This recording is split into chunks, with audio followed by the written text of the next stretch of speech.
Okay, picture this. You wake up, you grab your phone, check your bank app, and bam, there it is. That message. Account frozen. Just like that.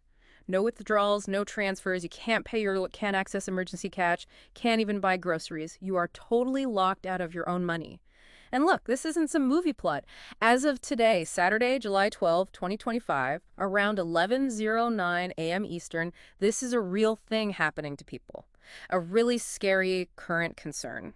So let's dig into this. Our mission today is to take that feeling, that locked out overnight panic, and turn it into something manageable, like a puzzle you can solve. We want to give you a shortcut, really, to getting smart about what's become, frankly, a vital financial skill. That's exactly right. I mean, look, having your account frozen is incredibly shocking, super stressful, but there is hope. Understanding why it happens, and crucially, knowing what to do the moment it happens, well, that can protect your finances. Big time. So today, we'll walk through it. We'll start with the causes, the triggers, then what to do immediately, and finally, how to build like a fortress around your money long term. Yeah, it really feels like banks have this massive power almost unchecked, How can they just freeze your lifeline like that, sometimes with zero warning? Yeah, it absolutely feels that way when it happens to you. But banks, they operate under really strict regulations. It's kind of a paradox. Those rules often make them act fast, sometimes without telling you first. So the key is knowing why. There are basically three main buckets, three kinds of triggers. First, you've got suspicious activity. Think large, unusual deposits, weird transfers out of the blue, sudden spikes in activity. These things can set off anti-money laundering alarms. And the tough part, sometimes totally innocent people get caught up in that. Right. Innocent people, that's the scary bit. Exactly. Second big category, unpaid debts. We're talking court orders here. Things like tax liens, where the government puts a claim on your assets for unpaid taxes, or judgments from credit card companies. And what stings even more is they often slap on extra fees, making the whole problem worse. Ugh, fees on top of a freeze. Great. Yeah. And the third area is just, well, administrative hiccups, plain old mistakes or process issues. Your account might be inactive for too long. Maybe your contact info is outdated. Even a disputed payment could trigger it.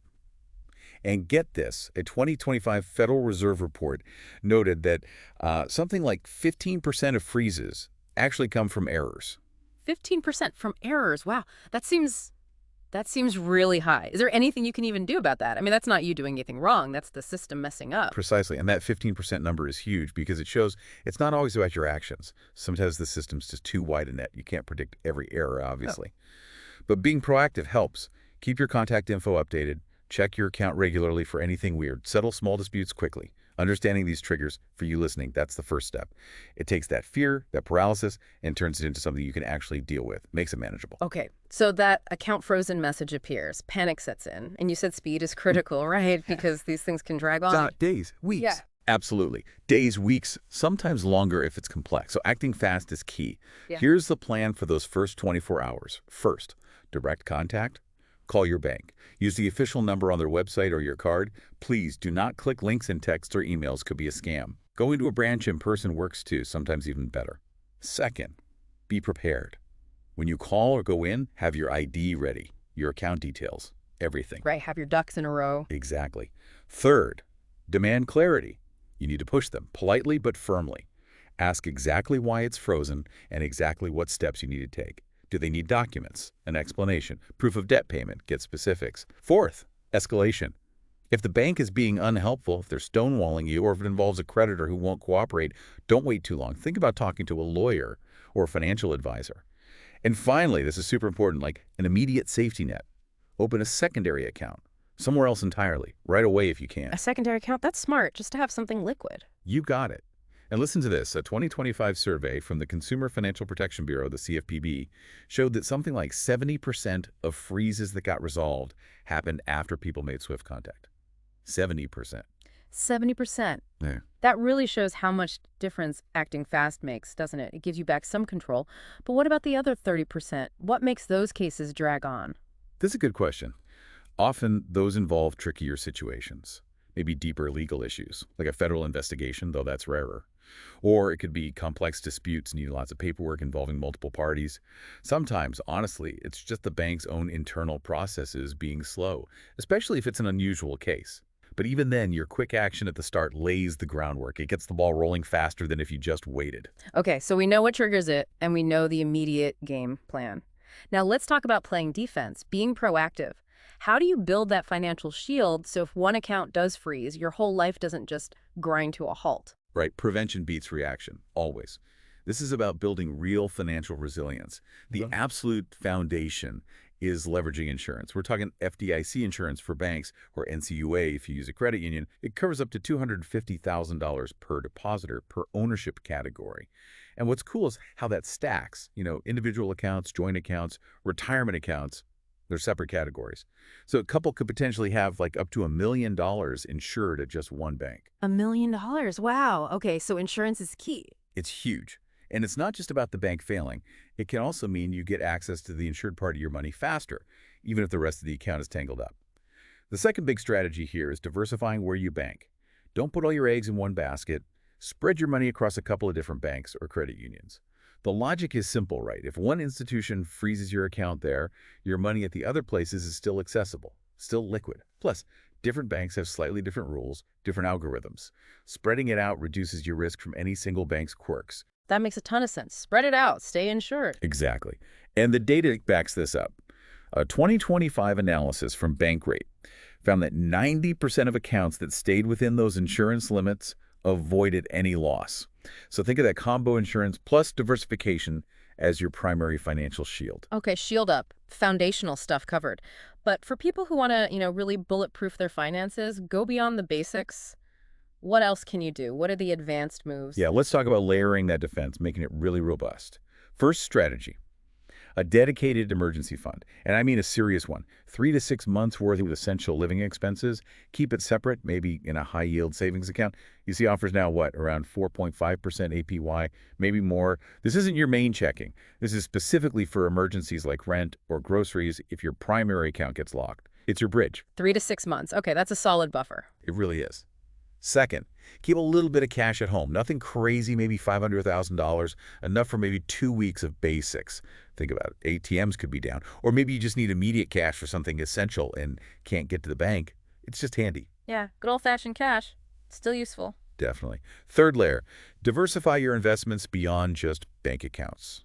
Look into brokerage accounts. They have SIPC insurance, which is different, covers up to $500,000 for securities and cash held there. Or consider other assets, maybe real estate, maybe even precious metals. But you have to balance that, right? Those have different risks, like market downturns. It's about not having all your wealth tied up in the banking system. Diversify assets, not just banks. Got it. And one more, often overlooked, but really important. Create a family crisis plan. This means having a secure file, maybe physical, maybe encrypted digital, with all your key account numbers, bank contacts, logins, passwords, and share the location or access with someone you deeply trust, like a spouse or sibling, just in case you can't access it. All these layers together, that's how you build a fortress. That gives you real peace of mind, knowing you can handle a storm. That makes sense. Multiple layers. But even with all that planning, like you said, it's still got to be a shock if it happens. That account frozen message, it probably hits differently than just seeing a bill you forgot about, right? It feels more personal, more violating. Oh, absolutely. It's unsettling. And it's easy to think it won't happen to me until it does. So what about support when you're in the thick of it? Yeah, what systems are there? Okay, 2 key areas. First, legal recourse. If you genuinely believe the freeze is wrong, like it's clearly a bank error they aren't fixing, don't just wait. File a complaint. You can go to the Consumer Financial Protection Bureau, the CFPB, or check with your state's banking regulator. And there's hope there. Data from 2025 showed about 60% of those escalated cases got resolved within a month. 60% in 30 days. That's pretty good for a formal complaint process. It shows it's worth doing if you think you're right. The second area is emotional support. We can't ignore this. A frozen account, losing access to your money. It causes real anxiety, real stress. The American Psychological Association, the APA, reported in 2025 that about 25% of people affected reported significant stress. So don't feel ashamed to talk about it. Speak to a counselor. Look for support groups online or locally. Dealing with the emotional fallout is just as important as dealing with the bank. That dual support, legal and emotional, really helps you get through it. That's a really important point. It's not just about the money, it's about the stress, too. So these strategies sound good in theory, but what does it look like on the ground? Have you heard stories from people who've actually gone through this? What did they learn? Yeah, real stories really drive it home. There was John from Ohio. This was back in 2024. He described this like knot of dread in his stomach. His account got frozen over a $10,000 deposit that the bank mistakenly flagged. But the key for him, he acted fast, called the bank immediately, and crucially, he got a lawyer involved pretty quickly. The result, cleared up in 48 hours. Wow, 48 hours. That's fast. Lawyer helped, huh? Seems like it did in this case, yeah. Then there's Sarah in Texas. Her story was tougher. She wasn't prepared at all. A tax lien hit her account, and suddenly she couldn't access her rent money for a whole week. That was incredibly stressful for her, trying to figure things out. The lesson she took away, now she diversifies her funds religiously. She has money in different places. These experiences, they just underscore how much preparation matters. Yeah. And another piece of data, a 2025 case study in Money Magazine, found that 80% of people who weathered a freeze successfully had backup accounts. 80%. It just shows having those layers works. Okay, so let's quickly recap the big takeaways here. Know the triggers why this happens, act fast if it does happen, have that immediate plan, and build that long-term resilience, insurance, diversification across banks, a solid emergency fund, some cash on hand, maybe broader asset diversification, and that family crisis plan. Those are the keys. Absolutely. And look, if you want to dive even deeper, get more practical tips like these, you should really check out Mind Expansion Daily. They consistently put out great information on topics just like this. A fantastic resource. Totally agree. And hey, if this deep dive was helpful for you, please do us a favor like this and subscribe to Mind Expansion Daily. It helps us keep bringing you this kind of information. Also, we really want to know what you think. Do you agree with our take on securing your finances? Disagree? Maybe you have your own tips. Leave a comment below. Let's get a conversation going. Definitely. We want to hear from you. So yeah, a frozen account sounds terrifying. And it is. But the good news is it yields to action. It's not an impossible situation. Think about it. Which of these layers of defense we talked about today could you put in place first? Maybe check your FDIC coverage. Start building that emergency fund. Just pick one thing. Because doing that right here, right now, on July 12th, 2025, that's not about living in fear. It's about empowerment. It's about making sure you and your family have peace of mind no matter what.